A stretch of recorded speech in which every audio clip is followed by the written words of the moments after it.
Question number 6 है, find the angle marked below. हमको इस एंगल का वैल्यू पता करना है कितना होगा। तो क्या बहुत सिंपल सा है ये, टोटल केवल उस फार्मूला बेस्ड है। जैसे ये दोनों लाइन पैरेलल है, ये और ये दोनों, ठीक है, और ये ट्रांसवर्सल लाइन है, ठीक। तो ये बताओ कि एंगल ए और 58 डिग्री कौन सा एंगल दोनों हो रहा है? ये इंटीरियर अल्टरनेट एंगल हो रहा है। क्लियर हो रहा है ना? तो एंगल ए का वैल्यू कितना हो जाएगा? 58। क्या लिख लेंगे यहाँ पे? Interior alternate angle. बस हो गया। बस हमको एंगल पहचान लेना कौन सा एंगल हो रहा है। ऐसे यहाँ पे दूसरा क्वेश्चन देखो, ये देखो, अब इसमें ये पैरेलल हो रहा है और ये दोनों पैरेलल हो रहा है ना, और ये से क्या हो गया? ट्रांसवर्सल हो गया। तो इसमें एंगल एक्स का वैल्यू कितना होगा पूछ रहा है। थोड़ी तो वैल्यू ऑफ एंगल एक्स, ये दोनों इक्वल होगा आपस में, ये और ये इंटीरियर अल्टरनेट एंगल। तो एक्स का वैल्यू कितना डिग्री हो जाएगा? 56 डिग्री हो जाएगा। किस रूल से? Interior alternate angle. केवल बस हमको उसमें एंगल पहचानना है कौन सा एंगल हो रहा है, ठीक है। और देखो इसमें, इसको हम कैंसिल करते हैं। अगला क्वेश्चन है इसमें, ये नहीं है, ये भी नहीं है,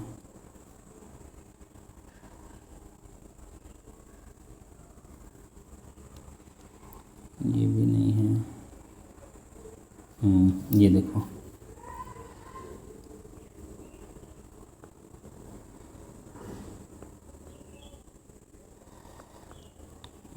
इसमें देखो, हमको इसको बताना है कौन सा एंगल होगा। देखो क्वेश्चन नंबर सी है इसमें।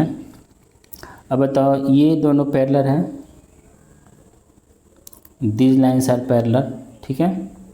तो ये और ये एंगल दोनों में क्या रिलेशन होगा? दोनों इक्वल होगा ना। और किस रूल से इक्वल होगा? Exterior alternate angle. तो इसलिए एंगल वाई का वैल्यू कितना हो जाएगा? 135 by which rule? Which rule? Exterior alternate angle, ठीक है। ऐसे यहाँ देखो, यहाँ पे ये दोनों लाइन पैरेलल है और ये ट्रांसवर्सल है। तो ये दोनों लाइन इक्वल होगा आपस में ना। तो इसको हम कौन सा लाइन बोल सकते हैं दोनों को? ये कौन सा एंगल हो जाएगा? ये जेड एंड 98, ये दोनों कौन सा एंगल हो जाएगा? Interior alternate angle. यानी जेड का वैल्यू भी कितना हो जाएगा? 98 डिग्री हो जाएगा, ठीक है। अब हमको देखना है क्वेश्चन नंबर 7। बस हम एक्सप्लेन कर देते हैं, इसको अच्छे से कर लेंगे सभी लोग। अब देखो यहाँ पे, here is these lines are parallel and ये भी दोनों आपस में क्या है? पैरेलल हो रहा है, ठीक है। तो ये बताओ, ये दोनों का पैरेलल है, तो ये प्लस ये दोनों एंगल कौन सा एंगल हो जाएगा? x + 105। ये हो जाएगा हमारा को इंटीरियर एंगल हो जाएगा ना। तो x + 105 का वैल्यू हो जाएगा 180। तो then value of x equal 180 - 105, ये हो जाएगा 75 डिग्री। यानी x का वैल्यू कितना हो जाएगा हमारा? 75 हो जाएगा, ठीक है। अब फिर यहाँ देखो, फिर y + x का वैल्यू कितना हुआ? 180 हुआ ना। किस रूल से? को इंटीरियर एंगल। ये दोनों सेम लाइन के एक ही तरफ है, तो x + y 180 को इंटीरियर एंगल। तो x का वैल्यू 75 दिया है। देन y का वैल्यू कितना हो जाएगा? 180 - 75, यानी ये हो जाएगा 105, ठीक। अगर y का वैल्यू 105 हो गया तो y और z में क्या रिलेशन है? ये कॉरस्पेंडिंग एंगल है। तो z का वैल्यू कितना हो जाएगा? 105 कॉरस्पेंडिंग एंगल। क्लियर हुआ? अब देखो क्वेश्चन नंबर 8। इसको इरेज करने पहले,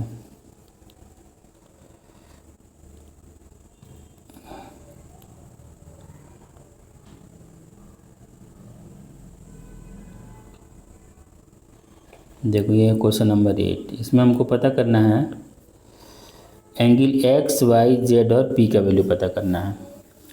अब देखो यहाँ से z का वैल्यू कितना हो जाएगा? यहाँ से हो जाएगा 35 डिग्री हो जाएगा। ये दोनों पैरेलल हैं और ये ट्रांसवर्सल है, तो इसके इक्वल हो जाएगा ना interior alternate angle. z = 35 interior alternate angle, ठीक है। अब देखो x और 60, ये दोनों कौन सा एंगल हो रहा है? कॉरस्पेंडिंग एंगल, तो x इक्वल 60 डिग्री लिख सकते हैं हम कॉरस्पेंडिंग एंगल, ठीक। और x plus y plus z, ये तीनों मिला कौन सा एंगल बन रहा है? These are x plus y plus z equal 180 linear pair, ठीक है। Then value of x is 60, y का पता करना है, z का वैल्यू है हमारा 35, तो देन y इक्वल 180 ट्रांसफर करेंगे तो 95 यानी हो जाएगा 85 डिग्री इसका हो जाएगा, ठीक है। और क्वेश्चन नंबर 10 दिया हुआ है, 10 देखो, अब इसमें लास्ट क्वेश्चन है इसका, 11 12 खुद ही कर लेना है ये सब।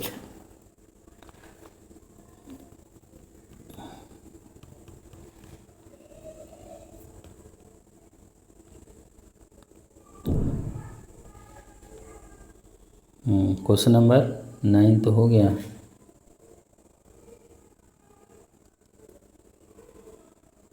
क्वेश्चन नंबर 9, हाँ 9 देखो, 9 दिया हुआ है, in the given figure parallel and L M N are intersect by the transversal if angle 8 is 185, angle 8 का वैल्यू दिया हुआ है 185 दिया है, एंगल 8 इज 135 है। Then what are the measure of other angle, हमको बाकी का पता करना है, तो हो जाएगा ये पहले बच्चे से बताया गया है, उसी रूल से है ये, देख लो कैसे होगा। अगर एक 135 है तो 6 भी कितना हो जाएगा?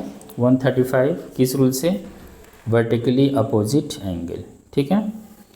8 is 135 then 6 is 135, vertically opposite angle, 6 equal 4, ये कौन सा एंगल हो जाएगा? 6 equal 4 but interior alternate angle, तो ये 35 है, तो 4 का भी कितना हो जाएगा? 35 इंटीरियर अल्टरनेट एंगल। अब 4 इक्वल 2 हो जाएगा, किस रूल से? वर्टिकली अपोजिट एंगल, तो 1 का वैल्यू कितना हो जाएगा? 2 का वैल्यू 135, क्लियर हो इतना? 8 135 है तो 8 इक्वल 6 वर्टिकली अपोजिट एंगल, तो 6 का वैल्यू 135 हो जाएगा। And 6 equal 4 interior alternate angle, then angle 4 is 135 and 4 equal 2 interior vertically opposite angle, तो 4 का वैल्यू 135 है तो 2 का वैल्यू 135 हो जाएगा, ठीक है। अब यहाँ से हम क्या लिख सकते हैं? एंगल 1 प्लस एंगल 2 180 हो जाएगा, किस रूल से? लीनियर पेयर से, ठीक है। तो अगर 2 का 135 दिया हुआ है तो 1 का हम कितना ले सकते हैं? एंगल 1 हो जाएगा 180 माइनस 135 यानी हो जाएगा 45, ठीक। अगर 1 का हो जाएगा 45 तो 3 का कितना हो जाएगा? 3 का भी 45 हो जाएगा, 3 के इक्वल हो जाएगा 5 45 और 5 के इक्वल हो जाएगा 7 45 डिग्री, ठीक है। ये क्वेश्चन नंबर 9 हुआ। अब क्वेश्चन नंबर 10 देखो,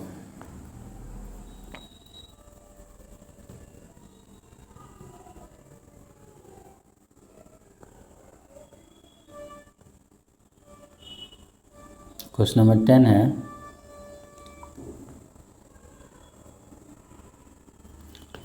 इन the given figure lines L and M are intersected by the transversal, ये L और M ये ट्रांसवर्सल लाइन क्रॉस कर रही है। इसमें दिया है एंगल A का वैल्यू 83 एंड C का वैल्यू दिया हुआ है 107। आर लाइन N और M को बता रहा है क्या L और M पैरेलल है कि नहीं, ठीक है। तो देखो A ये दिया है 83 और C दिया है 107, तो हम पहले पता करते हैं A और B का value. Angle A plus B कितना हो जाएगा? होगा 180 होगा ना, किस रूल से? को इंटीरियर एंगल, तो A दिया हुआ 83 और B का वैल्यू यहाँ से हम पता कर सकते हैं। देन B इक्वल 180 माइनस 83, तो B का वैल्यू हो जाएगा हमारा